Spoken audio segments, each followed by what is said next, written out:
So we've got a long-standing relationship with Merced Hospital, and the obvious one is our RN program.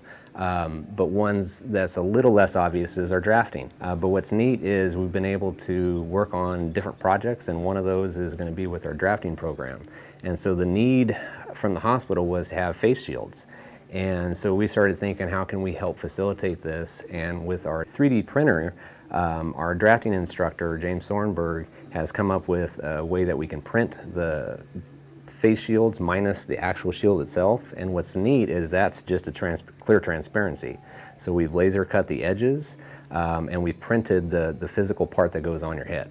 So what's interesting about this whole process, it literally is printing them with like heated plastic. And so each component, there are two major components to it, the top kind of forehead part and then the band that goes around your head. So there's two different print times because they have different quantities that they do. So roughly we're looking at 12 to 13 hours to print a set, which is anywhere from 10 to 15. We can do about 36 of them within 10 hours if it's just the band itself, because it's less plastic. So there are two major components that we're printing. Anything that you see in orange is actually what we're printing here in one of our classrooms. And this is just simply some weather stripping. So this is the face shield, the front part. It's designed around clear transparency, and we just simply printed our logos on it and gave credit to our 3D printer and drafting program. So simple 3-hole punches, and then the way this assembles is just it attaches right on.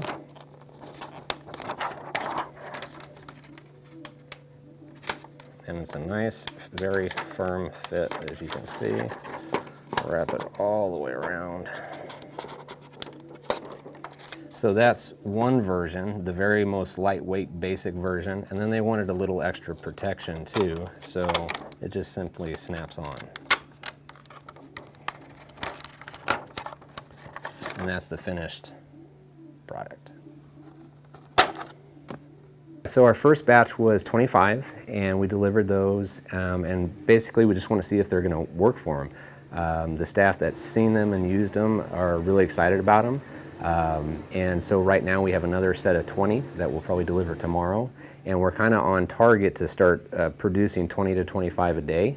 And then it just depends on the hospital's need, what type of volume. Originally we've gone through 4 or 5 different kind of renderings of what's going on, and then had 3 different prototypes.